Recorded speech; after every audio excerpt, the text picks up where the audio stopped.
오늘 말씀은요, 로마서 강의 39번째 시간입니다. 허망하고 미련한 마음, 정확하게 얘기하면 허망한 생각과 미련한 마음인데 그냥 허망하고 미련한 마음 이렇게 정했습니다.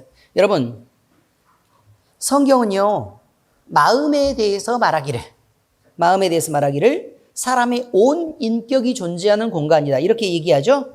인격이 존재하는 공간이다. 그렇기 때문에 사람의 감정도 거기에 있고 의지도 거기에 있고 판단도 거기에 있고 또 인생의 계획도 마음 안에 있다. 그래서 마음이 가는 곳으로 사람이 행동을 결정하고 또 그 마음에 따라서 사람이 움직이는 거다 이런 말이에요. 그래서 우리가 어떤 젊었을 때의 기억들을 되돌아보면 물론 젊은 친구들이 있으니까 그보다 더 어렸을 때를 생각하기도 하겠죠. 예를 들어 우리 평강이 같은 경우는 더 젊었을 때를 얘기할 수가 없겠지만 우리가 사랑에 빠졌었던 어떤 때를 기억을 한번 해보면 말이죠. 생각으로는 이 남자가 또는 이 여자가 조금은 아닌 것 같다라고 판단을 해도 마음이 그쪽으로 쏠려가지고 막 치우쳐서 막 마음이 먼저 달려가고 그렇게 하다 보면 그걸 떨쳐낼 수 없다는 것도 아시죠? 그래서 마음에, 다시 말해서 감정이 그쪽으로 치우쳐서 이렇게 치우친다는 얘기는 균형을 못 잡고 이렇게 한쪽으로 쏠린다는 얘기를 말하고 있습니다. 아무리 끌어올리려고 애를 써도 결국 어떻게 돼요? 그 한 방향으로 흐를 수밖에 없게 되는 그런 일을 우리는 경험합니다. 또 마음에 대해서 성경이 말하기를 영혼을 담는다라고 얘기했습니다. 영혼을 담는 것이 마음이다. 그러므로 마음의 중심에 하나님을 모실 수 있다라고 얘기하고 그 중심 자리에 하나님이 계셔야 되는데 하나님을 살짝 밀어내고 자기가 차지하면 그걸 뭐라고 표현하냐면요. 자기를 하나님 삼는다라고 표현해요. 자기 중심에 그렇게 있으면 만약에 마음의 중심에 하나님이 계시면 하나님의 생각을 하겠죠. 그렇겠죠. 하나님이 품어야 되는 감정을 품겠죠. 하나님이 생각해야 되는 계획을 갖겠죠. 그리고 하나님의 의지대로 움직이겠죠. 그렇지 않습니까? 왜냐하면 마음대로 움직인다 그랬으니까요. 그런데 만약에 사람이 그 자리에 중심을 차지하고 있으면 사람의 생각대로 판단하고 사람의 의지대로 움직이고 사람의 감정에 따라 행동하게 되고 또 그런 것들이 나타날 수밖에 없다는 것입니다. 그런데 우리는 얼마든지 착각할 수 있다는 거예요. 뭘 착각하는 거냐면 기도를 한번 해보니까 주여 라고 해보면 내가 엄청 신앙인 같은 거예요. 의미를 이해하시겠죠? 주여 한 번만 해봐도 어쩜 내 마음이 그렇게 간절해지는지 몰라서 내가 엄청 신앙으로 바른 사람 같은 것입니다. 그래서 그런 자기 만족 속에 빠져 있다 보면 내가 내 마음 중심에 하나님이 계시구나 라고 생각할 수 있다는 것입니다. 그렇게 생각할 수 있습니다. 그런데 막상 행동하는 것을 보니까 어떻게 행동을 하고 있는 거냐면 내 생각대로 움직이고 내 감정대로 움직이고 내 계획에 따라 뭔가 움직이게 되고 뿐만 아닙니다. 내가 가진 내 인생과 내 손과 발이 내 뜻을 따라 사용되고 내가 가진 재물들도 하나님의 뜻에 따라 거룩하게 쓰이는 것이 아니라 내 육신의 만족을 위해서 또 내 자랑을 위해서 그런 것들이 쓰이는 것을 발견하게 된다는 것입니다. 여러분 마음의 중심에 내가 있는지 하나님이 있는지 판단이 정 안 되십니까? 그러면 그때는 무엇을 봐야 되는 거냐면 마음의 중심에 누가 있는가를 보면 그 마음이 움직이게 하는 다른 결과들을 보면 됩니다. 이해가 되셨죠? 결과들을 보면 됩니다. 자, 우리는 혹시 해외에 나가보신 적 있죠? 해외 나가보신 적 없어요? 해외 아직 나가본 적 없어요? 있네요. 제주도 해외잖아요. 저도 가끔 나갑니다. 일주일에 한 서너 번씩 이렇게 넘게 이렇게 나가는데 저 강화 아일랜드 아시죠? 강화 아일랜드 이쪽으로 해서 가끔 이렇게 갑니다. 그런데 혹시 그 제주도에 가보면 도깨비도로라고 아십니까? 도깨비도로 알죠? 알아요? 도깨비도로 막 몇 군데 있죠? 거기는 땅 아래 밀도가 좀 달라서 그렇게 되는 건데 어쨌든 이렇게 오르막길처럼 보이는 길이 있잖아요. 근데 거기에 물을 부어보면 어떻게 돼요? 막 물이 올라가는 것처럼 보이죠. 사실 물은 아래로 흐르는 것입니다. 물은 아래로 흐르는 것입니다. 그러니까 당연히 우리 눈이 착각을 했든지 아니면 물이 미쳤든지 둘 중에 한 가지 아닙니까? 자, 그러면 둘 중에 어떤 거라고 여러분은 알고 계십니까? 우리 눈의 착시죠. 네, 우리 눈의 착시란 말이에요. 그 다음에 우리의 감각의 착시도 사실 실험으로 얼마든지 알 수 있습니다. 감각의 착시도. 아니, 감각이 착각되는 감각들도 얼마든지 알 수 있습니다. 그런데 여러분, 이렇게 오르막처럼 보이는 길이 물이 따라서 올라가는 게 아니라 우리가 내비 아래쪽을 높은 쪽이라고 착각하고 있다는 것이죠. 그래서 물은 아래로 흐르는데도 우리는 위로 올라간다고 그저 느끼는 거라니까요. 우리의 감각이 그냥 그렇게 돼 있다는 것입니다. 자, 여러분, 그래서요, 하나님이 우리 마음의 중심이 있는지 또는 사람의 마음의 중심이 있는지 우리는 하나님이 계시다라고 생각하면서 하나님께 모든 걸 양보한다고 그렇게 생각하겠지만 또 그렇게 느끼겠지만 실제로 나타나는 우리의 모습들 속에서는 하나님을 온통 밀어내버리고 내 자신이 그 중심에 딱 자리를 차지해서 절대로 여기서 벗어나지 않으려고 안전벨트도 하셨고, 근데 그 안전벨트도 한 줄이 아니고 막 이렇게 내려오고 이렇게 하는 그런 안전벨트 아시죠? 이렇게 클립 채워가지고 이렇게 하는. 그래서 거기에서 절대로 떨어지지 않으려고 여러분들이 완벽한 대비를 해 있다는 것도 여러분이 나중에 아시게 될 거란 것입니다. 여러분, 어쨌든 그렇습니다. 만약에 하나님이 계시면 그 행위 속에 하나님이 우리 마음의 중심에 있는 그 삶의 열매들이 반드시 나타나야 됩니다. 얼마 전에 제가 우리 이건준 성도님하고 얘기를 했습니다. 불안하죠? 무슨 얘기를 할까봐 지금 불안하잖아요. 근데 무슨 얘기를 했냐면 여러분도 잘 생각해 보셔야 됩니다. 좀 이해가 가지 않는 부분이 있답니다. 어떤 부분이냐면 기도할 때 그렇게 죄인이라고 다들 스스로 얘기를 하면서 마음에 막 울먹거리고 가슴에 막 이렇게 해서 다들 이렇게 감동적인 기도를 이렇게 해놓고 나서 기도가 끝나고 예배 시간이 끝나자마자 너무너무 활발하고 명랑하게 움직이는 사람들을 봤답니다. 근데요, 사람이 일반적으로요, 그러니까 다른 이중인격을 갖고 있지 않고 그냥 일반적으로 어떤 사람이 내가 진짜 잘못했다고 느끼는 사람이, 예를 들어 사람에게 대해서 말이죠. 사람에게 대해서 내가 누구에게 대해서 엄청 잘못했습니다. 엄청 잘못했다고 느껴서 내가 죽을 죄인이라고 느끼는 사람이 있다라고 생각을 한번 해보세요. 그런데요, 그렇게 죽을 죄인이라고 느끼고 있으면서도 늘 그렇게 고백하면서도 그 사람 앞에서 막 명랑하게 마음대로 막 이렇게 활발하게 이렇게 지낼 수 있습니까?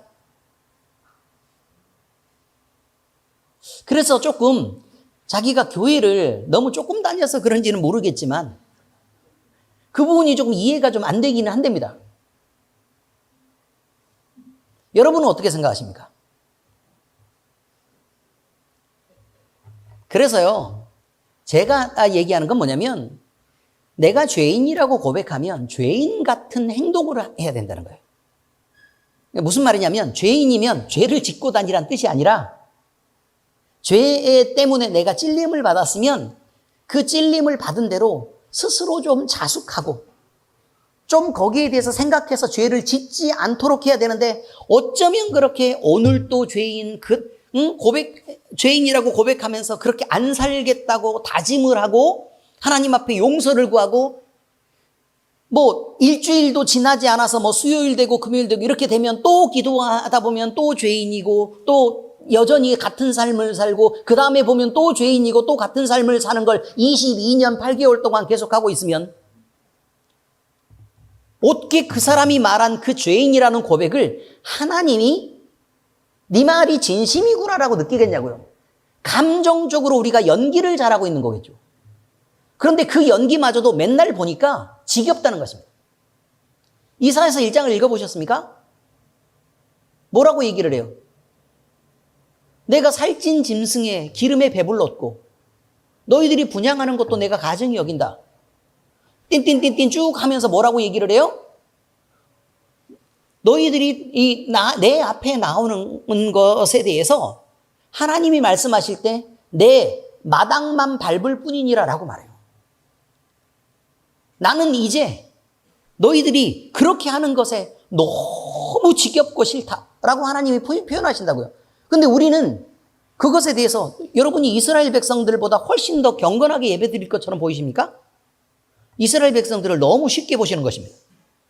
그 사람들 목숨 걸었습니다. 여러분들이 유대인보다 훨씬 더 구분된 삶을 사는 것처럼 보이십니까? 유대인들은요, 하나님의 뜻이 아니라고 생각하는 걸 절대로 행동하지 않습니다.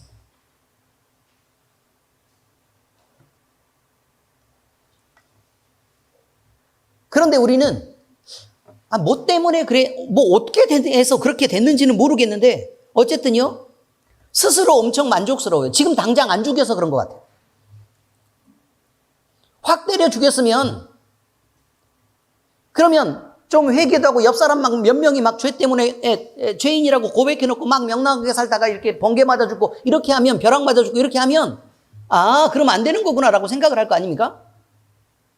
근데 여전히 잘 살고 있는 걸 보면서 나도 그렇게 되면 저렇게 하는 거구나 라고 그렇게 배우면 곤란하다는 말입니다. 여러분, 누가 봐도 이상하지 않아야 됩니다. 그런데 지금 우리의 행동은 누가 봐도 이상합니다. 단지 우리끼리만 서로 타협해서 서로 우리 다 그렇게 하니까 봐주기로 하자. 지금 이렇게 하고 있는 것입니다.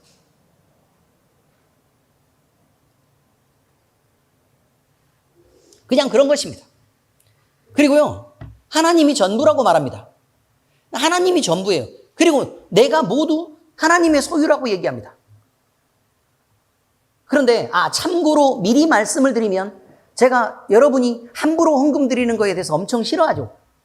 그래서 11조에 대해서 저한테 물어보신 분들이 여기에 분명히 계세요. 많이 계세요, 많이.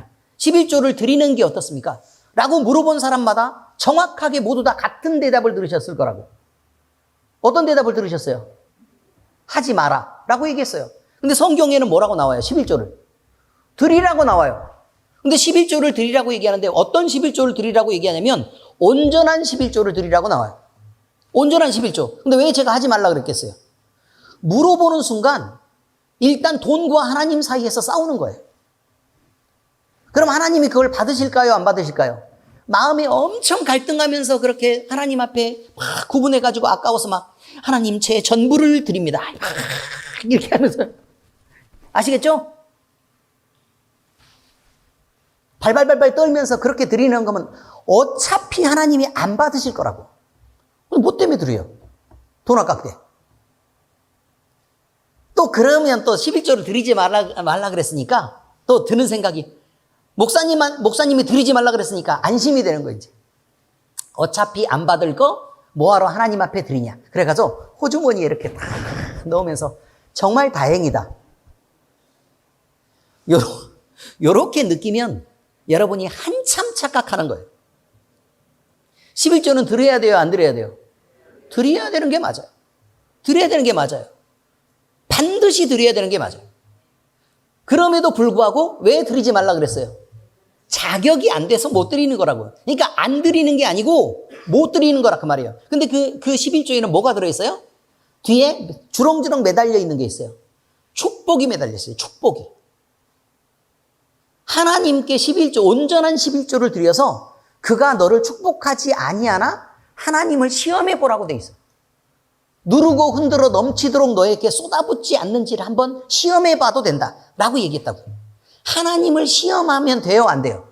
안 돼요. 근데 시험하면 안 되지만 하나님은 여러분이 시험해도 좋은 그런 분이 아니라 그 말이에요. 그럼에도 불구하고 시험해도 된다라고 하나님이 허용하신 부분이 있는데 그게 뭐냐면 11조예요.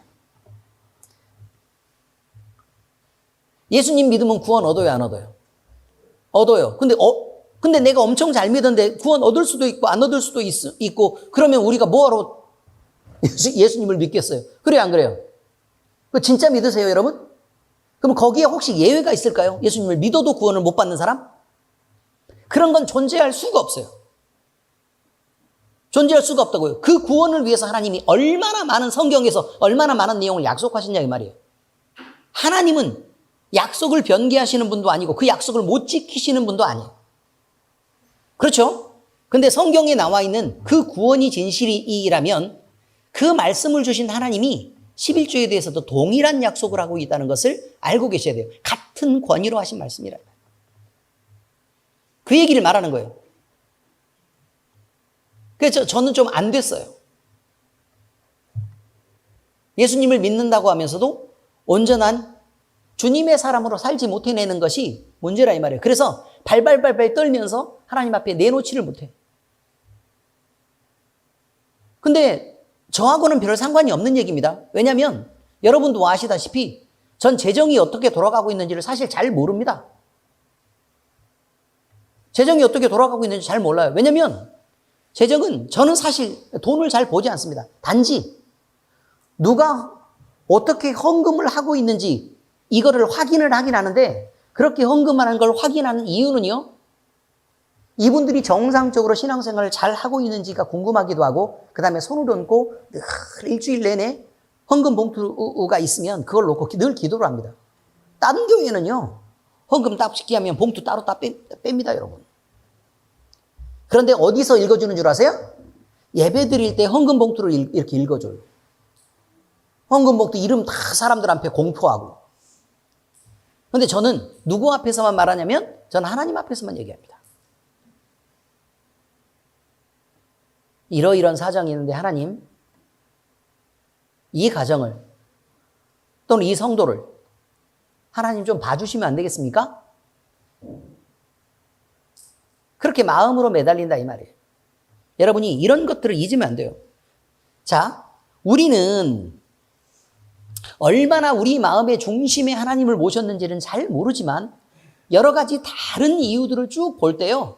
우리가 얼마만큼이나 하나님을 사랑하고 우리 중심에 하나님이 있는지를 늘 생각을 다시 해야 됩니다. 내가 내 생각으로 판단해서 신앙처럼 생각하는데 여러분 택도 없습니다. 여러분이 생각하는 대부분의 신앙은 여러분이 유익하도록 여러분에게 유리하도록 하나님을 변형시킨 금송아지에 불과할 수 있습니다. 이건 굉장히 큰 도전입니다. 여러분이 스스로 그 도전을 받아들이지 않으면 여러분이 많이 잘못됐어도 고칠 방법이 없습니다. 옳다라고 주장하고 버티기 시작하면 방법이 없다 이 말이에요. 그러면 하나님의 은혜도 없습니다. 여러분이 여러분 믿고 싶은 대로 쭉 믿다가 마음대로 여러분이 만든 우상을 섬기다가 그냥 죽어서 그냥 알아서 지옥 가면 됩니다. 오늘은 사람의 이런 허망하고 미련한 마음을 다룹니다. 양심을 통해 느끼는 하나님을 모든 사람은 예외 없이 감각할 수 있습니다. 이건 일반 은총 속에 있기 때문에 그렇습니다. 그런데 이렇게 느끼는 하나님을 향해 긍정적인 반응을 하면서 하나님을 향해 다가가도록 반응하는 사람도 있고 오히려 그 반대로 하나님이 딱 자기 자신을 나타내서 내가 하나님이다 라고 보여주는 순간 하나님을 향해서 얼굴을 돌리고 반대로 그를 욕하고 부정하고 또 그를 모욕하는 방향으로 반응하는 사람이 있습니다. 하나님을 향해 긍정으로 반응하는 사람은 하나님이 선택하고 믿는 사람이겠지만 하나님을 부인하고 부정하는 사람은 그가 스스로 하나님을 버린 사람에 속합니다. 이런 사람들은 당연히 구원이 없습니다.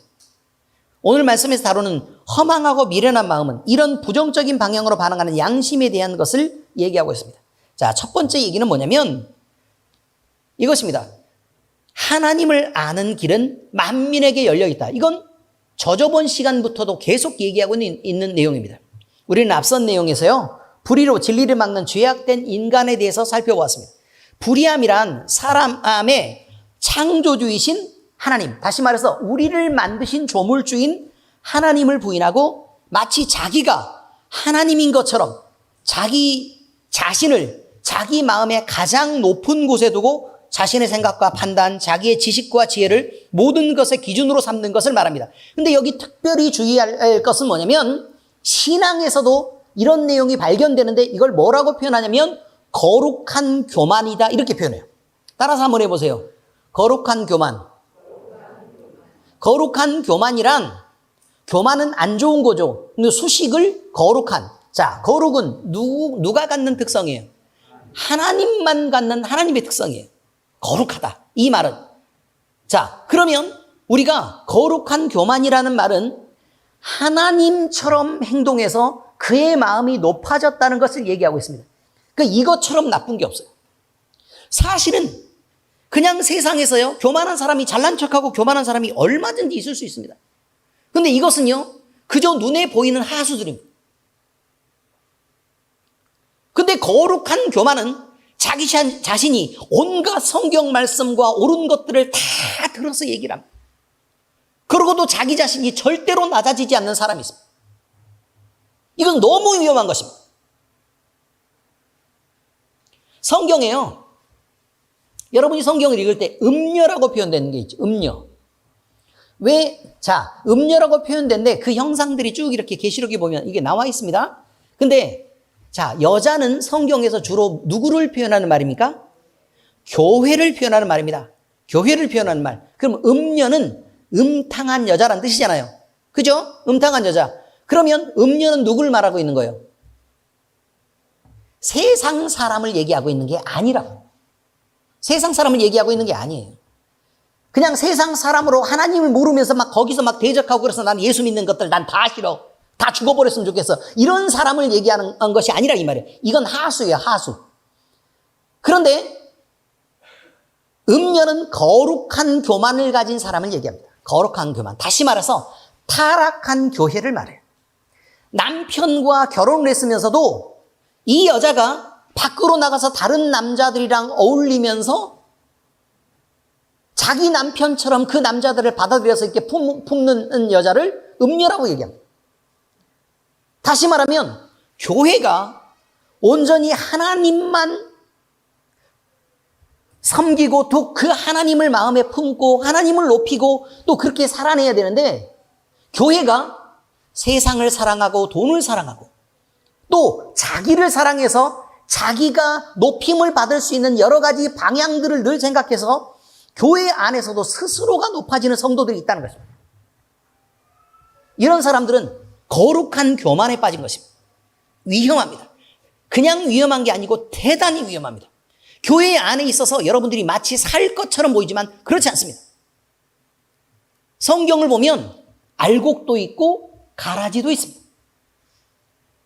그런데 하나님이, 우리 예수님이 오실 때를 얘기하죠. 예수님이 오셔가지고 추수할 때가 돼서 추수꾼이 추수를 합니다. 알곡은 어떻게 하죠? 걷어들이고, 가라지는요, 모아서 불에 태워버립니다. 우리가 어떻게 될지는 모를 일입니다. 근데 가슴에 손을 얹어보세요. 누구를 위한 신앙생활을 하고 있는가? 내가요, 나를 위해서 하나님 앞에 끊임없이 구하고 있으면 나는 거의 거룩한 교만에 빠져 있을 가능성이 대단히 높습니다. 그런데 내가 내 마음속에 주님이 기뻐하시는 일을 하면서 살고 싶다라고 돼 있으면 우리는 우리 마음속에 하나님을 모신 것입니다. 이것이 증거로 나타나고 열매로 나타나야 이 안에 있는 예수님이 진심이 되는 것입니다. 뛰셔도 됩니다. 계속 막 이렇게 못 뛰고 이렇게 있는 사람들이 많으니까.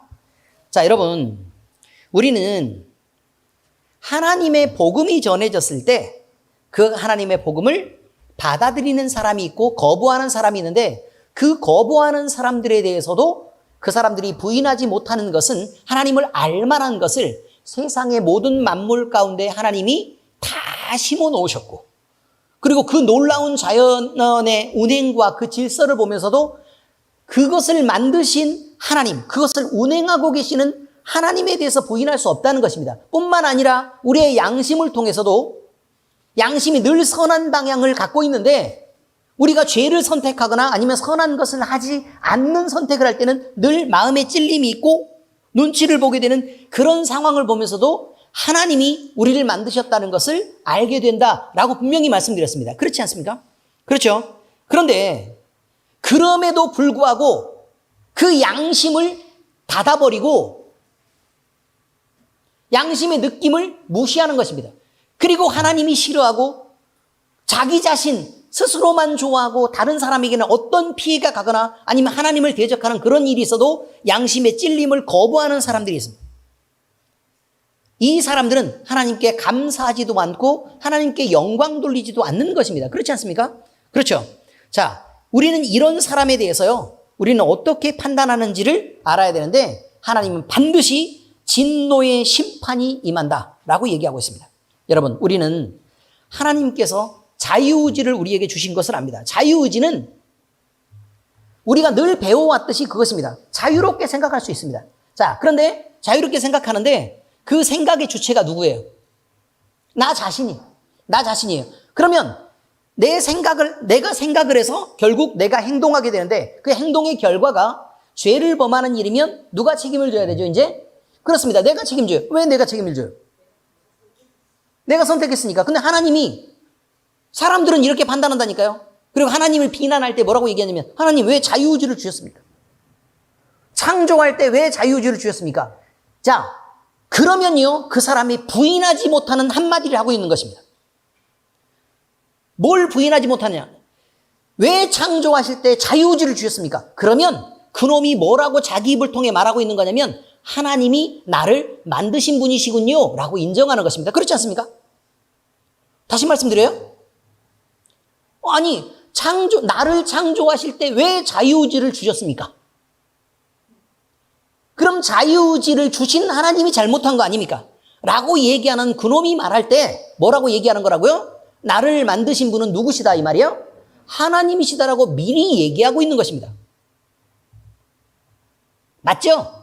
그래서 로마서에 보면 자기 말이 자기에게 굴레가 된다는 거예요. 자, 여러분. 자, 여기까지는 일단 우리가 지나갔죠. 자, 그런데 그 자유의지에 대해서 하나님이 만들어주신 자유의지가 있어요. 근데 나를 창조하신 분에 대해서 자유의지를 자기 마음대로 쓴다고 얘기했으니까 그럼 자기가 하나님을 선택할 수도 있고 버릴 수도 있다는 것입니다. 근데 하나님이 창조하신 걸 알면서도 그에게 그 영광을 돌리지도 않고 그의 이름을 비난하고 돌아서는 이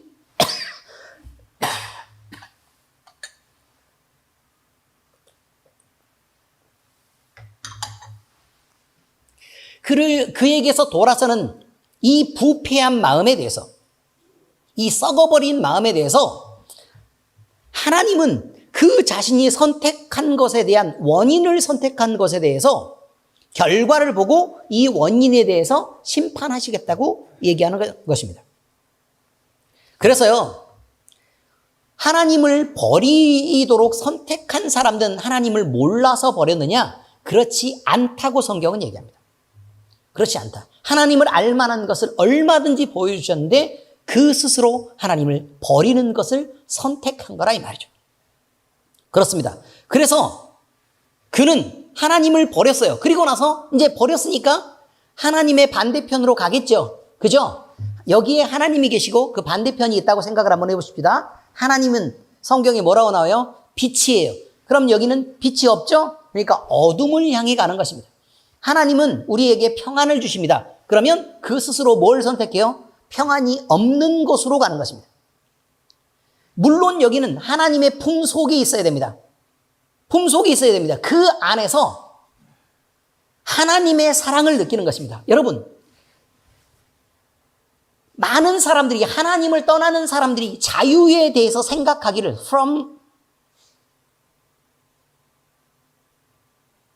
지금 제가 영어 쓴 것입니다. 무엇으로부터 벗어나는 것을 자유라고 생각한 것입니다. 그래서 하나님으로부터 벗어나는 것을 자유라고 생각하는 거죠. 근데요, 우리가 선택하는 자유는 뭐냐면 소의 자유예요. 하나님을 향해 가서 그의 품에 들어가 보니까 이제 겨우 숨이 쉬어지고 이제 겨우 내가 자유를 얻게 됐다고 얘기한 것입니다. 무슨 뜻이냐면 교도소에 갇힌 어떤 죄수가 있습니다.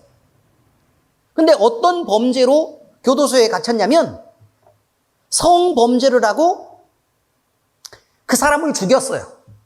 그러면 사람들이 볼 때는 대단히 중요한 죄죠. 그렇지 않습니까? 그런데 그가 형기를 모두 살고 나왔습니다. 그러면 그 자기 죄에 대해서 사회에서 정하는 양큼의 형을 다 자기가 받았으니까 그럼 그 죄의 대가는 치른 거죠. 근데 밖에 나왔습니다.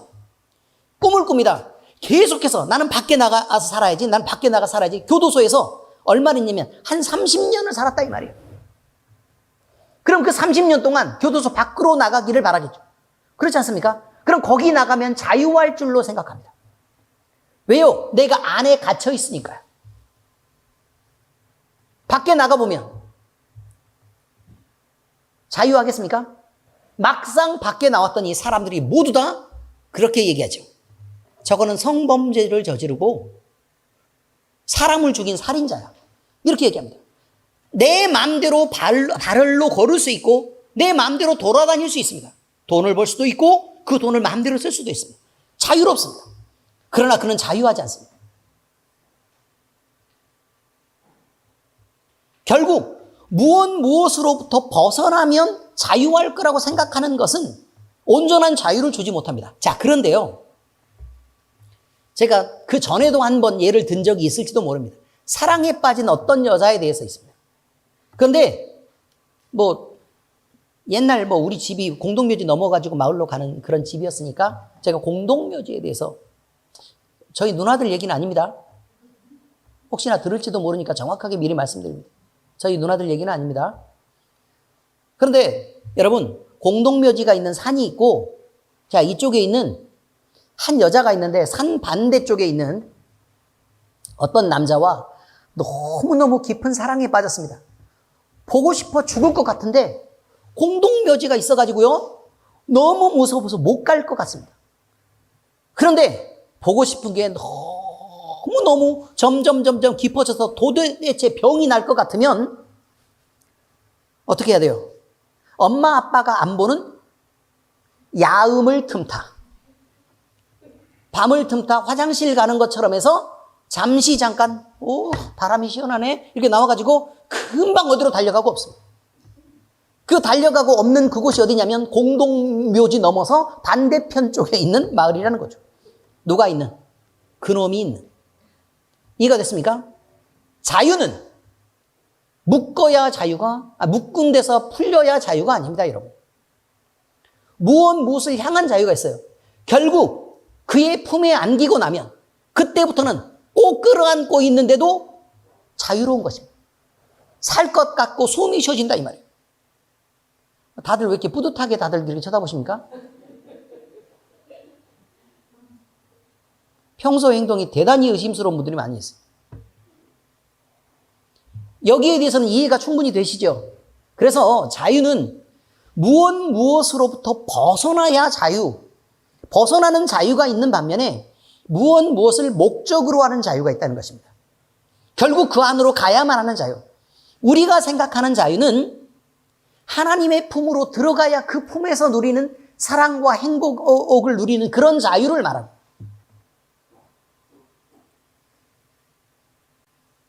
하나님을 버리고 하나님을 떠난 사람들은 하나님의 품으로부터 떠나야 그의 구속 밖으로 나가는 것을 자유라고 생각하는 것이라 이 말이죠. 그러면 무엇을 선택해서 그가 선택하든지 그 결과에 대해서는 자기가 받으면 된다는 거예요. 그러나 하나님 반대편으로 갔어요. 자, 이제부터는 중요한 것입니다. 빛입니다. 그럼 여기에는 뭐가 있냐면 어두운 뿐입니다. 빛이 있으면 여러 가지를 분별할 수 있습니다. 그런데 여기는 혼돈의 세계가 됩니다. 사람의 몸에는 이 습하고 음습한 기운이 가득하게 됩니다. 어둡습니다. 그리고 몸이 찌뿌둥하고 부어오릅니다. 그래서 몸은 병들고 아픕니다. 희망의 빛이 보이지 않습니다. 죄로 인한 고통과 불행과 공포, 또 억압과 짓눌림, 그래서 그 누르는 것을 벗어날 수가 없습니다. 뭐가 누르는지도 모르고, 뭐 때문에 내가 이렇게 힘든지도 모르고 그 속에서 살아야만 하는 것, 이것이 바로 하나님을 버린 자들이 그들이 누리는 자유입니다. 결국 여러분, 어둠 속에서 얻는 자유라고 하더라도 결과적으로는 자기 자신을 끊임없는 죽음의 나락 속으로 떨어뜨리는 것이 바로 하나님을 버리고 하나님으로부터 벗어난 자유라는 것을 우리는 잊으면 안 된다는 것입니다.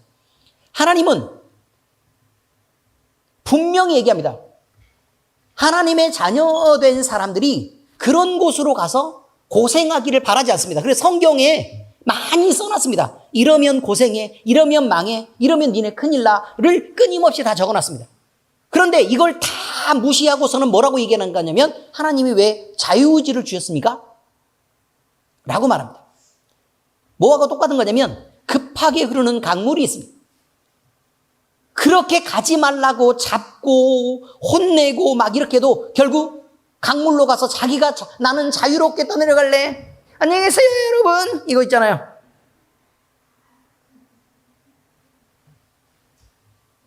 그래 놓고 나를 왜 빠져 죽게 그냥 방치하셨습니까? 라고 얘기하는 것과 똑같습니다.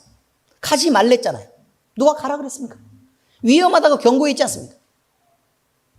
누가 떠밀었습니까? 거기 죽는다고 분명히 얘기했잖아요. 거기는 고통이 있다고 얘기했잖아요. 그죠?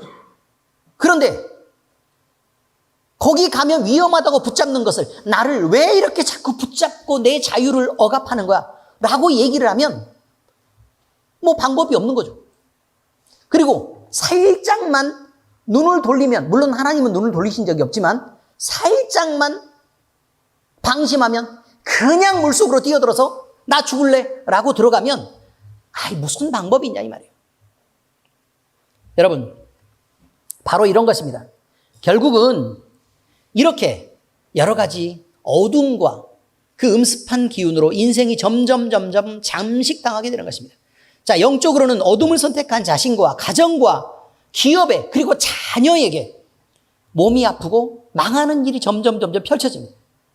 여러분 우리 혹시 기억하십니까? 사회 문화가 이렇게까지 발전하고 사람이 이렇게까지 우리가 이렇게까지 호화롭기 이전에는 우리 어렸을 때 애들이 자폐아가 한 학교에 몇 명이나 됐습니까? 기억하십니까? 몇 명이나 됐어요? 없었죠? 거의 없지 않았습니까? 아니 우리 학교요 초등학교에 우리 함께 다녔던 학생들이 2,000명이었습니다. 2,000명이란 뜻이에요. 뭐 이게 잘났다는 얘기가 아니고 2,000명. 2,000명. 전라남도 한평군 선불면 면 소재지에 있는 비포장도로밖에 없는 그곳에 2,000명의 학생들이 다니고 있었는데 우리 그 학교 속에 2,000명 중에 자폐아가 한 명도 없었습니다. 지금 어떻습니까? 한 반에 30몇 명밖에 많은 반이 뭐 32명 이렇게 된답니다. 자폐아가 몇 명씩 됩니다.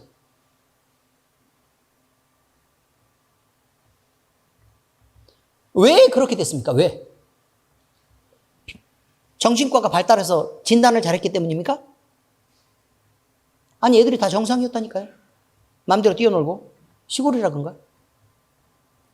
그런데 여러분 이렇게 왜 아이들이 망해가게 됐을까? 부모들이 영적으로 나쁘기 때문입니다. 그런 것들을 받아들이고 또 내가 망해도 아무런 신경을 쓰지 말라라고 자기 자신의 자유를 강조했기 때문에 그렇습니다. 그런데 거기 막상 빠져놓고 나니까 이렇게 흘러 들어오고 또 흘러나가는 그런 소울타이들이 내 자식에까지 영향을 미친 것입니다. 나는 좀 나빠도 괜찮은데 내 새끼가 그렇게 되는 거 괜찮습니까? 그러면 안 된다는 것입니다. 부모가 책임을 져야 돼요. 근데 맨날 정신병원에 보내가지고 약 먹이면 여러분 정신과 약에 대해서 뭔지 모르죠.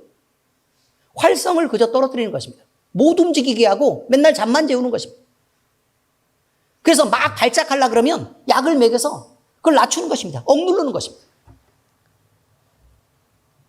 영적으로 좋아지겠습니까? 영적으로는 그러니까 사람들 보기에 발작은 안 해요. 그렇지만 영적으로는 더 나빠지는 것입니다.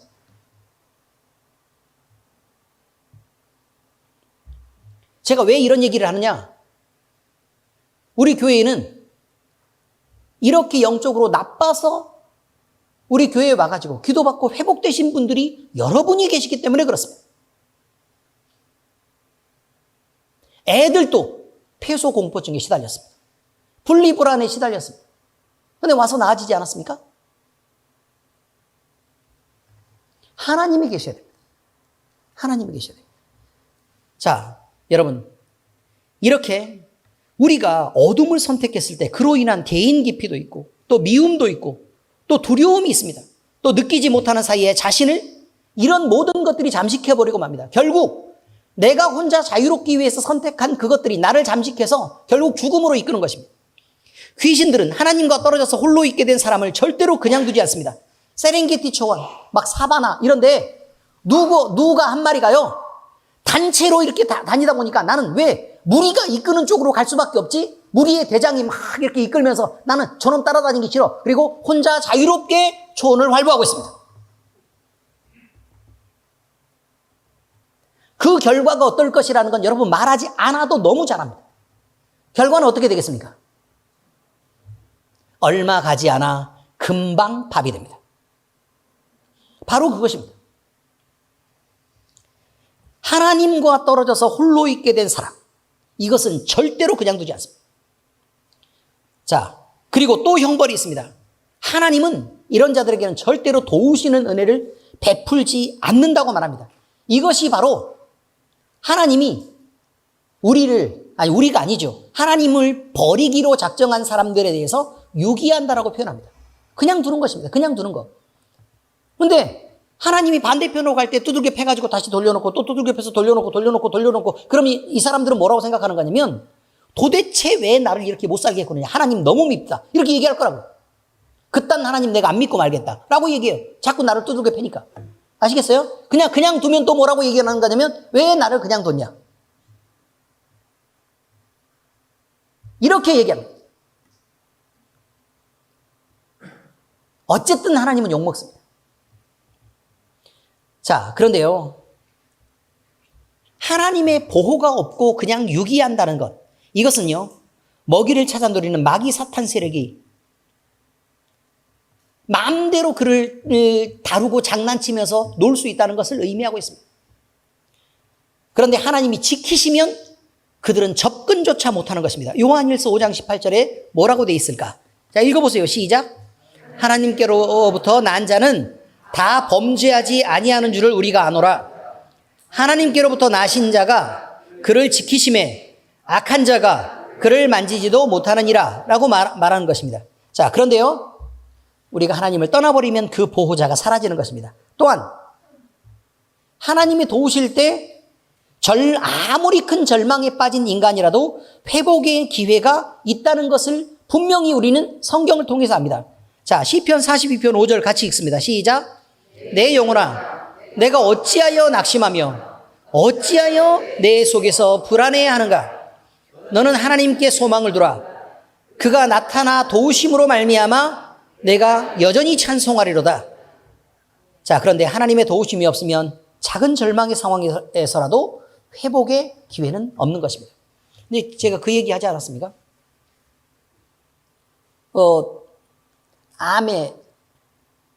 암에 완전 말기에서 온몸에 암이 잔뜩 퍼져 있는 사람이 있었습니다. 승범이 아버지.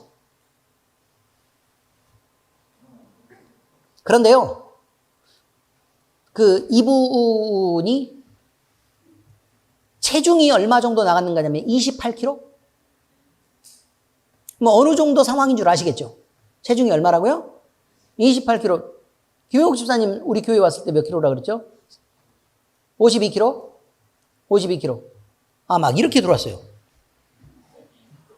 걸론. 이렇게. 아니, 머리카락이 없었어요. 지금 주변 머리라도 있죠. 근데 그때 당시를 자기는 기억하기를 요즘에 머리가 좀 빠졌다는 거예요. 말도 안 되는 소리. 옛날에 고문희 집사님이 더 많았죠. 머리카락 숫자가, 그죠? 하필 또 구 집사님이 또 동원돼서 좀 가족들이 좀 불편할 수 있겠네.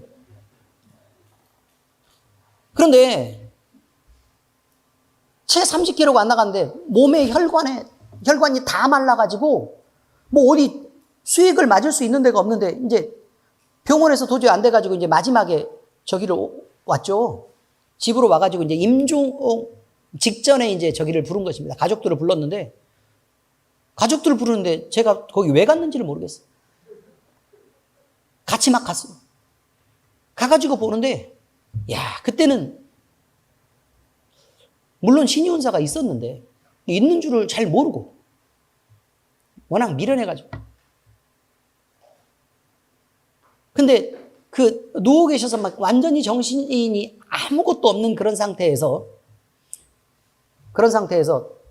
저기를 보니까, 이분을 보니까 아예 그냥 지금 숨이 막 넘어가기 직전이에요. 입으로 아무것도 못 삼킨 지, 그러니까 물도 못 삼킨 지 6개월이 넘었답니다. 그리고 뭐 남자 체중이 28kg면 뭐 말 다 하지 않았습니까? 비료 한 푸대 20kg인데? 그럼 농촌 같은 느낌이네, 여기는? 이러면 안 되는데. 그런데요, 제가 기도할 때 뭐라고 기도를 했냐면, 이제 그때 기도 내용이 너무 생생하게 나는 거예요. 하나님, 사랑의 하나님인 것은 제가 압니다. 그런데 우리는 예수님을 믿고 하나님의 자녀가 됐으니까 예수님과 형제라고 말씀하셨고, 분명히 하나님의 자녀가 되는 권세를 주신다고 하나님이 말씀하지 않으셨습니까? 제가 기도하는 것입니다, 지금. 그런데요, 그 권세라는 것이 이렇게 죽어가는 사람을 위해서, 그리고 이 아저씨 지금 현재 죽으면 지금 중학교 2학년이고 고등학교 1학년인 얘네는 지금 완전히 버려져가지고 아무것도 못하고 지금 당장 돈 벌러 나가야 되는 상황이 생겼는데, 이거 도대체 불쌍해서 이거 어떡합니까? 그냥 이렇게, 그렇죠. 하나님, 사랑의 마음을 품고 이렇게 불쌍해서 같이 울어주는 게 하나님의 자녀된 권세의 전부입니까? 라고 제가 하나님께 기도했습니다. 그때 여러분, 이렇게 기도하지 않은 걸 아셔야 돼요. 어떻게 기도하지 않았냐? 온 천지 만물을 창조하시고 인간의 생사 화복을 주장하시는 거룩하신 하나님 아버지, 오늘 우리가 주 앞에 나와서 무릎을 꿇고 하나님 앞에 간절히 비오니, 이렇게 기도하지 않았다는 걸 아셔야 된다고요. 기도는 우리가 일상에서 사용하는 말과 대단히 가까워야 됩니다. 그래야 덜 가증스럽습니다. 이거 꼭 명심하셔야 됩니다. 기도 잘하는 것처럼 하지 마시고 일상에서 사용하는 말들을 써서 기도하셔야 합니다. 그리고 내 속에 있는 진심을 내어놓을 수 있어야 합니다. 어쨌든 그렇게 기도했습니다. 그랬는데 그 전까지는 단 한 번도 영적인 표정을 느낄 수 없었는데, 아니 그렇게 기도하고 나니까 아저씨 있는 요 뒤편에서 하나님의 표정 같은 것들이 이게 착 느껴지는데 그냥 흐뭇하게 이렇게 보고 웃고 계시는 거예요. 그러니까 아니 나는 지금 엄청 급하고 막 간절하고 지금 난리가 난 상황 아닙니까? 사람이 지금 살고 죽는 문제로 지금 기도를 하고 있는데 흐뭇하게 웃다니. 그랬는데 배 쪽으로 손을 얹고 기도를 하고 있었는데, 아니 몸을 전혀 움직일 수 없는 사람이 내 손을 갖다가 이렇게 위로 이렇게 올리더라는 거. 자기가 올려요. 그래서 이게 지금 무슨 일인가? 그랬는데 올려놨으니까 기도도 새로 해야 돼. 기도도 잘 못하는데 또 새로운 기도를 시작했습니까? 그래서 또 두 번째 기도를 시작했습니다. 또 목사님이 됐기 때문에 여러분들이 생각할 때는 야, 오랫동안 간절하게 막 울면서 열심히 기도했겠구나라고 생각하실지도 모르는데, 요 두 번의 기도 합쳐가지고 한 25초쯤 됩니다. 아니 사람이 할 말이 그렇게 많지가 않다고요. 뭘 그렇게 하나님을 설득할 일이 많고, 뭘 그렇게 통과시키고 결제받아야 할 일은 왜 이렇게 많은 거예요? 그런데 그렇게 옮겨놓고 기도를 이렇게 했는데 또 흐뭇하게 웃으시는 게 이게 느껴지는 거예요. 그런데 갑자기 내 마음이 엄청 시원해지더니 다 나았네? 이런 생각이 갑자기 드는 거예요. 근데 생각이 드는 것뿐만 아니라, 근데 이게 뭐라고 말을 해야 되지? 그냥 생각이 떠오른 게 아니고요. 하나님이, 그러니까 느낌이 뭐냐면 물이 쫙 이렇게 흘러가서 싹 어둠이 쫙 거치고 그냥 빛이 쫙 내 몸을 이렇게 쫙 감싸는데 하나님만 딱 있는데 이제 나았다라고 얘기하는 것 같은 그런 느낌이었고, 거기에 잡념이 전혀 없었다는 거예요. 다른 생각을 아무것도 할 수 없을 만큼. 자, 그랬었는데, 자, 그리고 나서, 근데 억지로라도 하나님 앞에 울라고 되게 노력했거든요. 근데 그 전에는 눈물이 나고 있었고, 실제로. 기도하기 전에는. 근데 억지로 막 눈물을 짜내보려고 그래도, 아니, 눈물이 안 나와요. 살았으니까요. 그리고 이렇게 나왔어요.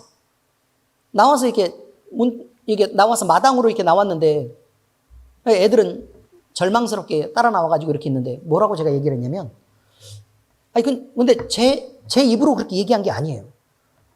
갑자기 내가 입에서 무슨 말이 나갔냐면, 애들을 불러놓고, 그래, 고생해라. 이렇게 하고 나오려고 이렇게 얘기했었는데, 갑자기 입에서 무슨 말이 튀어나갔냐면, 아버지 다 나았으니까, 아버지 좋아하시는 미역국 이렇게 잡수시게 하고, 주일날 아버지 모시고 교회 나오라? 이랬다고요. 근데 내가 지금 무슨 말을 하는지에 대해서 이게, 지금 이게 이상하잖아요, 지금. 언제 그 아저씨 미역국 먹는 거 제가 봤어요. 그래서 나오면서 이게 집 밖으로 나와서 이제 집에까지 걸어 들어오면서, 내가 미쳤구나, 진짜. 미쳤구나. 아저씨 지금 돌아가시고 있는데 살았다고 얘기했는데 분명히 죽을 거고, 이런 생각이 막 이렇게 들면서, 아니, 미역국은 또 뭔 미역국이냐고. 근데 신기한 게 뭔 줄 아십니까? 그 주일에 미역국을 먹고 아저씨가 교회에 나왔다는 거예요. 근데 병원에 가서 확인을 해보니까 아예 아무런 암도 남아있는 게 없습니다. 그런데 한 가지가 치료가 안 됐어요. 영양실조. 먹어서 때우라는 것입니다. 근데 그게 군대 가기 직전 일입니다. 그리고 군대를 갔어요. 군대를 갔는데 이제 그걸 잊고 있었죠. 그런데 군대에서 제대해가지고 면사무소, 여러분은 동사무소 가겠지만, 시청 가고 동사무소 가시겠지만, 전 면사무소를 가가지고 이제 군대 제대했다는 그 신고를 얘기하러 그렇게 갔는데, 아니, 의자에 그 아저씨가 앉아있는 거예요. 여기 웨이팅하는, 거기. 앉아 계시는 거예요. 그래가지고 인사를 이렇게 했죠. 그랬더니, 자, 그 아저씨 표정이 이래요. 무슨 표정이죠? 이렇게 보는 거예요. 누구세요? 전혀 모르겠다는 거죠. 그러니까 그 일이 어떻게 일어났는지도 모르고, 그러니까 그때 기도하고 교회에 나와서 같이 나와가지고 계시는 거를 보고 그냥 그때 인사 이렇게 한번 하고, 그 다음에 본 게 지금 여기 면사무소에서 본 거예요. 하나님이 하시는 일이라고. 하나님이 하시는 일. 그러니까 제가 무슨 말을 하고 싶은 거냐면, 이 세상에서요, 하나님이 만지실 때 불가능이 있습니까? 그러니까 어떤 절망이라도 하나님이 만지실 때 절망은 없습니다. 늘 소망이 있는 것입니다. 하나님을 믿고 하나님을 아는 사람, 하나님을 신뢰하는 사람들에게는 그렇다는 것입니다. 그러니까 저 집안 망해가는 것에 대해서 우리가 얘기를 했어야 되는데, 하나님을 만나서 어떻게 고쳐졌는지. 경제적으로도 마찬가지라는 거예요.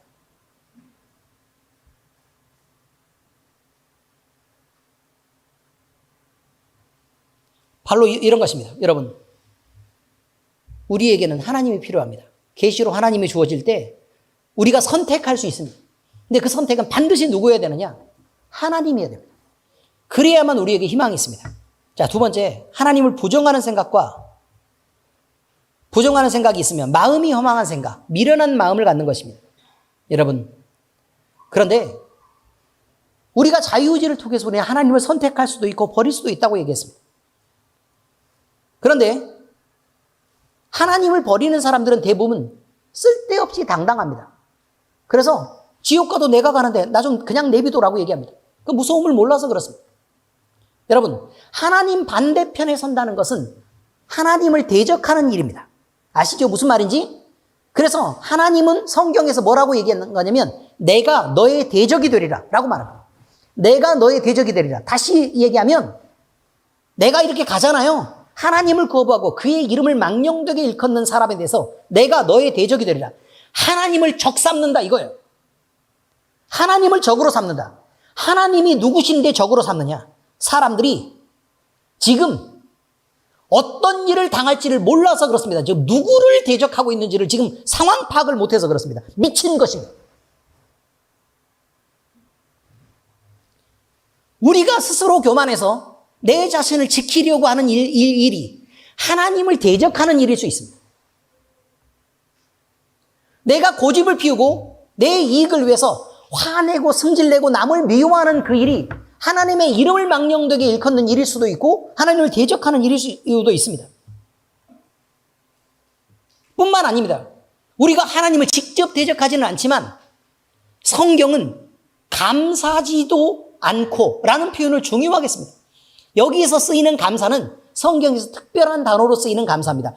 하나님을 향한 감사만 표현할 때 쓰이는 원어를 그냥 그대로 쓰고 있습니다.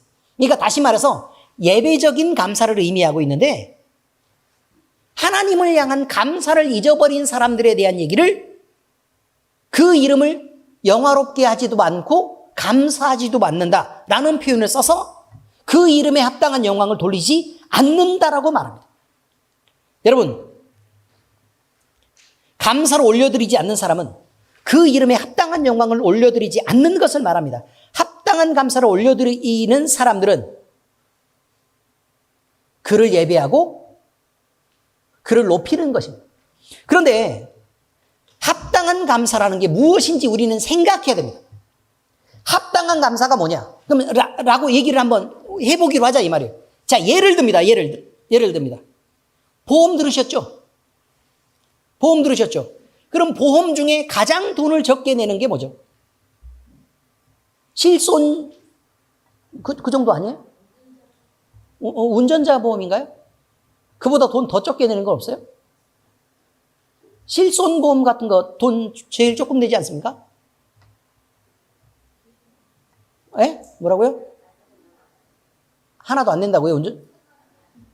3만 원이 안 된다고요?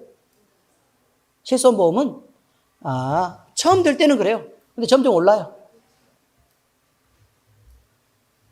자, 그런데 문제는 제가 보험을 세일즈하려고 그런 게 아닙니다, 여러분. 그걸 판매하고 싶어서 그런 게 아닙니다. 자, 만약에요. 그래. 교통사고가 났습니다. 교통사고. 다쳤습니다. 그러면 막 운전자 보험이 있었으면 그 보험이 있으면 이 사람이 다친 거나 아니면 사고가 난 것에 대해서 돈을 지불을 하죠.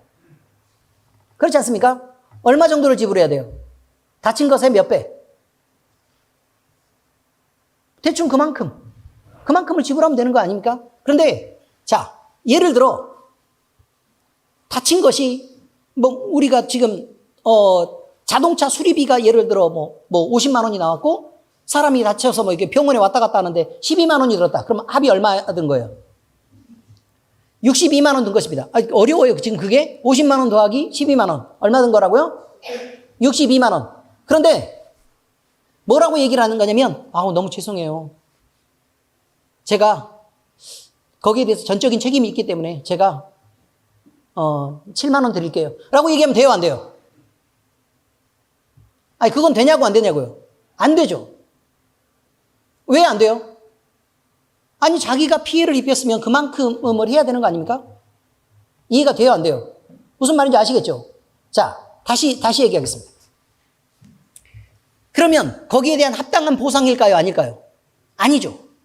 보험회사에서 예를 들어 내가 그런 보험을 들었어요. 보험을 들었는데 네 실수가 있고 네 잘못이 있으니까 20만 원은 네가 부담하고 나머지 42만 원? 46만 원? 42만 원. 그래. 요즘 문과여서 그래요. 한때 이과였지만 목사님 문과거든요. 그럼 42만 원에 대해서는 보험에서 제출을 합니다. 라고 얘기하면 그건 합당해요? 합당하지 않아요? 합당하지 않아요? 아니, 자기 부담금이라는 게 있잖아요. 이건 합당한 거예요. 아시겠어요? 다시, 자, 62만 원이 발생했는데, 네가 사고를 냈으니까 자기 부담금으로 20만 원 정도를 감당을 하고, 42만 원은 보험에서 지출을 할게. 이거는 어떤 거라고요? 합당한 거예요. 뭐 다 해주면, 그 다음에 42만 원에 대해서는 네 실수니까 다음 보험금에서 조금씩 나눠가지고 보험금이 조금 오른다는 거는 알고 있어야 돼. 자, 요 정도가 사회적으로 서로가 용납할 수 있을 만한 합당한 거래예요. 자, 여기까지는 이해가 되셨어요? 아, 이해됐어요? 안 됐어요? 됐죠? 자, 그러면 다시 이 얘기하죠. 우리에게 하나님이 여러 가지 일을 베푸세요.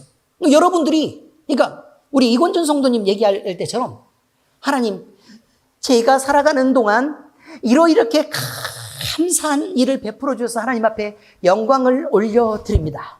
자, 이렇게 기도를 했단 말이에요. 이해가 됐어요? 오늘 많이 등장하니까 제이가 기쁘겠네. 그죠? 그러면 내가 감사해서 올려드린 그 기쁨의 분량에 대해서 그러면 하나님 감사합니다 라고 맨날 입으로만 때우는 사람이 있다고. 입으로만 때우는 사람이 있어요. 웬만하면 하나님 앞에 밥이라도 한 끼 사야 되는 거 아닙니까? 아니면 커피라도 한 잔 드려야 되는 거 아닙니까? 무슨 뜻인지 알아요? 몰라요? 알죠? 당연히 헌금도 해야 되는 것입니다. 근데 여러분이 억지로나 인색함으로 할 거면 하지 않는 게 좋지만 제가 말씀드리는 것은 억지로나 인색함이 아니라 바람직하게 내 마음에서 그런 게 솟아나와야 바람직하지 않냐 이 말이에요. 그게 정상이죠.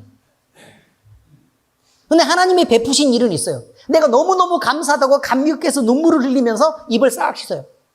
잘 들으셨죠? 라고. 이게 마땅한 감사고 합당한 감사입니까?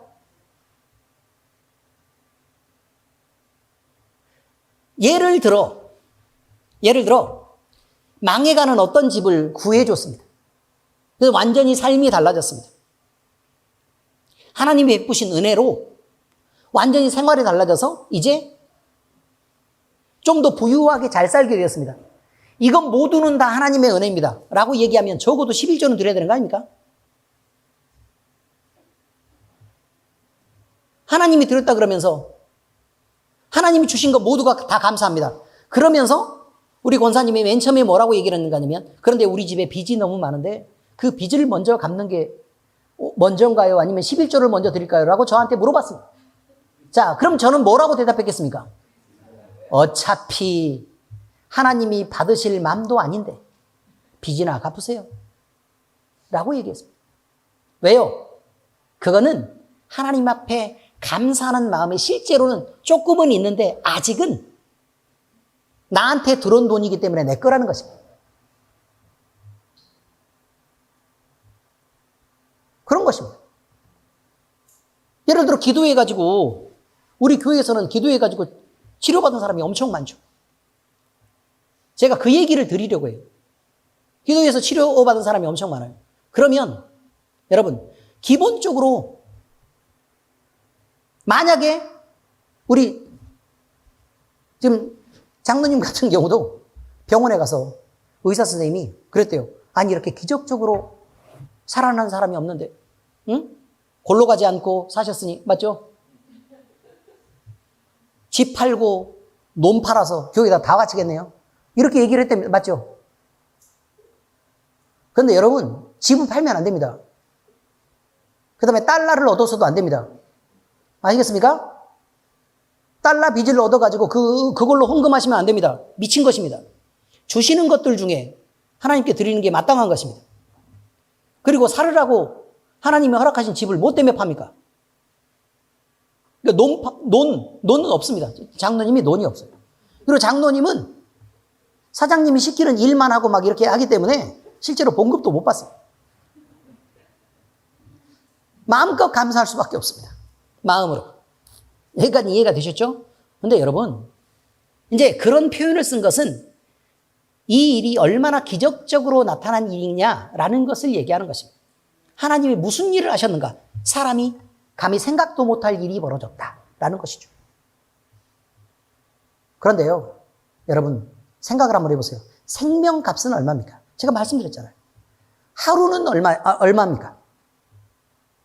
한 달 더 살면요.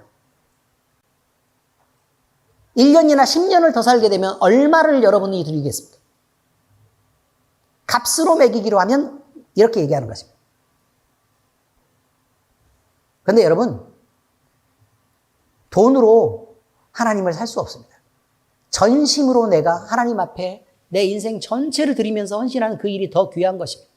내가 마음으로 드리고 하나님을 사랑하는 일이 더 귀한 것이라 이 말이에요. 왜? 사랑도 값으로 매길 수가 없으니까. 그러나 여러분, 오랫동안 병원에 있어야 되는 사람이 먼저 치료받고 돌아왔다면, 그러면 적어도 10일 동안 입원해야 될 걸 하루 입원했으면 나머지 9일에 대한 병원비를 계산을 해봐야 되잖아요. 그래요, 안 그래요? 사람이 양심껏 그 들어갈 병원비의 10분의 1은 헌금으로 드리는 게 맞지 않겠습니까? 이게 상식을 얘기하고 있습니다. 많은 걸 요구하라고 얘기하는 게 아닙니다. 다들 감사를 너무 몰라요. 뭐 기도받고 치료고 받으면 우리 교회에서 너무 흔하게 일어나는 일이니까 아무 감사가 없어. 뭐 너무 당연한 일이라고. 목사님이 아픈 것도 당연하고 힘든 것도 당연하고. 그렇게 하면 안 된다는 거예요. 기본적인 감사를 서로의 입장을 바꿔가면서 생각해야 돼요. 여러분은 누구를 생각해야 되는 거냐면 하나님과 입장을 바꿔서 생각을 좀 해보시라고. 이렇게 대우받으셔도 괜찮은가? 너무 상식적인 선에서 우리는 하나님을 섬기는데 실패하고 있습니다. 오늘 잘 생각하시기 바랍니다. 여러분, 왜 그러면 이렇게 우리는 행동할까요? 우리는 하나님의 것이라고 얘기하면서도요, 적어도 다른 것은 다 내놓을 수 있어요. 나 자신의 인생도 헌신할 수 있고 내 자식을 주의 종으로 드릴 수도 있습니다. 그러나 딱 한 가지만 하지 말라고 했으면 좋겠어요. 뭐? 헌금 좀 드리지 말라고 했으면 좋겠어요. 이것이 우리가 넘지 못하는 가장 큰 벽이라는 것을 우리가 알아야 됩니다. 어차피 하나님은 여러분이 그런 준비되지 않은 마음으로 하나님을 알고 섬기려고 할 때는 어차피 여러분이 드리는 헌금은 받지 않습니다. 문제는 받으실 만한 헌금이 되도록 우리의 신앙을 준비해야 된다는 것을 얘기하고 있습니다. 그래서 적게 드리고 조금만 드려도 하나님이 기뻐하시는 제사를 드리기로 하자는 거예요. 그리고 우리가 잊고 넘어가는 감사들이 있고 또 합당하게 하나님 앞에 드려야 될 게 있다는 것 정도는 알고는 있으시라는 거예요. 바로 이런 것입니다. 자, 에베소서 4장 19절 같이 읽겠습니다. 그들이 감각 없는 자가 되어 자신을 방탕에 방임하여 모든 더러운 것을 욕심으로 행하되, 이게 무슨 말이냐면요, 내가 하나님을 향해서는 느끼는 게 별로 없다는 거예요. 그냥 그저 신앙으로만 하나님을 만나고 내 삶으로나 아니면 내가 가진 것들로는 전혀 하나님을 영화롭게 하지도 않고 섬기지도 않으면서도 대단한 신앙인인 것처럼 그렇게 얘기를 하고 있는 사람이 많다는 거예요. 그러면서 자기가 누릴 건 다 누리고 자기가 쓸 것 다 쓰고 그리고 방탕한 데 자기를 내놓으면서도 그것 스스로를 방임한다는 것입니다. 그것을 뭐라고 표현하느냐? 하나님이 주신 것들로 자기를 위해서 마음껏 쓰는 것. 모든 더러운 것을 욕심으로 행한다 라고 표현하고 있는 것입니다. 자, 이제 말씀의 적용입니다. 우리는 하나님의 품으로 파고들어야 됩니다. 왜? 거기에 자유가 있기 때문에 그렇습니다. 그리고 거기에 우리가 진짜 사랑하는 대상이 있고 또 우리를 진짜 사랑하시는 분이 거기 있기 때문에 그렇습니다. 우리는 마음에 전심을 다해서 하나님을 사랑해야 됩니다. 마태복음 22장 37절에서 38절 같이 읽습니다. 시작. 예수께서 이르시되 내 마음을 다하고 목숨을 다하고 뜻을 다하여 주 너의 하나님을 사랑하라 하셨으니 이것이 크고 첫째 되는 계명이요. 여러분이 사랑하는 사람을 위해서는 밥을 사는 것도 아깝지 않지요. 그렇지 않습니까? 고기를 사다가 그 사람을 먹이는 거 아까워요, 안 아까워요? 안 아까워요. 못 줘서 안달입니다. 옷을 사 입히는 거는요. 안 아깝습니다. 그 사람 지갑에 용돈을 꽂아 넣어주는 거는요. 아깝지 않습니다. 사랑하면 그렇습니다. 여러분, 하나님을 사랑하신다고 얘기하면서도 하나님에 대해서는 왜 이렇게 인색하십니까? 진정으로 사랑하는 이와 함께 있는 즐거움은 먹고 마시는 것보다 더 큰 행복을 주는 것입니다. 진정으로 사랑하시는 이와 함께 있을 때 우리는 불편함이나 고난이 그 불편함이나 고난 자체로 느껴지지 않습니다. 오히려 그와 함께 있는 것이 그 고난과 불편함을 덮어버리고 이깁니다. 사랑하는 이의 품에 있습니다. 그의 품에 안겨 있습니다. 그럼 여러분 구속받고 속박받다고 느끼십니까? 그렇지 않습니다. 그의 품은 행복을 주고 즐거움을 주는 것입니다. 밖에 나가서 마음껏 돌아다니는 것, 그렇게 누리는 자유보다 우리는 사랑하는 이의 가슴에 얼굴을 묻고 또 거기에서 눈을 감고 편하게 쉬는 것을 더 큰 자유라고 느끼지 않습니까? 이것이 하나님의 품이라는 걸 우리는 잊지 마시기 바랍니다. 사랑에 깊이 빠지면 그렇게 되는 것입니다. 아가서 1장 2절이 있습니다. 함께 읽겠습니다. 시작. 내게 입맞추기를 원하니 내 사랑이 포도주보다 나음이로구나. 여러분, 사랑하는 이와는 거리가 떨어져 있으면 떨어져 있을수록 불안하고 불편한 것입니다. 가까이 있고 더 많이 붙어 있으면 그게 더 즐겁고 행복한 일이 됩니다. 하나님을 사랑하는 일은 이런 행복을 위한 방향입니다. 사랑하는 그의 품은 구속이 아니라 행복이고 자유입니다. 불편함이 아니라 그것이 즐거움이고 만족이 됩니다. 하나님의 구속과 간섭은 우리를 향한 사랑의 관심이지 그것 자체가 구속이고 관심이어서 불편하고 귀찮은 것이 아니라는 것입니다. 그의 말씀을 따르는 것은 사랑하는 이의 말을 소중하게 여기는 사랑의 표현입니다. 그를 지켜드리는 것입니다. 요한복음 15장 9절에서 10절 같이 읽겠습니다. 아버지께서 나를 사랑하신 것 같이 나도 너희를 사랑하였으니 나의 사랑 안에 거하라. 내가 아버지의 계명을 지켜 그의 사랑 안에 거하는 것 같이 너희도 내 계명을 지키면 내 사랑 안에 거하리라. 우리가요, 사랑에 빠지면 그 사랑하는 사람의 말을 중요하게 생각합니다. 그리고 늘 그의 말을 귀를 기울였다가 내가 할 수 있는 능력만 생기면 늘 그 말을 듣고 지켜주고 싶어 합니다. 이것이 사랑입니다. 그러므로 우리가 가장 원하는 행복은 하나님의 품인 바로 여기에 주의 말씀을 지켜주는 데 있다는 것을 잊지 마시기 바랍니다. 그러므로 우리는 밖으로 나가서 자유를 얻을 것이 아니라 하나님의 품으로 파고들어서 만족하고 행복하게 되기를 바랍니다. 우리 주님의 은혜가 온 교회에 넘치고 우리 무리와 함께 하시기를 축복합니다. 기도하겠습니다. 하나님 아버지 감사합니다. 우리는 주의 품을 그리워하고 주의 품으로 파고들고 싶습니다. 아버지 하나님의 사랑으로 우리를 안아주시고 우리를 모든 행복과 만족과 즐거움으로 이끌어 주시옵소서. 주님을 사랑하되 더 깊이 사랑하게 하시고 주의 사랑을 받되 우리가 온전히 주님이 베푸시는 그 모든 사랑을 받아 누릴 만한 자들 되도록 주께서 우리를 이끌어 주시옵소서. 우리 이제 결단합니다. 주의 사람이 되고 또 주의 사랑을 받은 자로서 그 사랑에 합당하게 행동하겠습니다. 하나님께서 우리를 그런 사람 되게 하시고 우리를 성화 가운데 이끌어 주시옵소서. 살아계신 우리 주 예수 그리스도의 이름으로 감사하며 기도합니다. 아멘.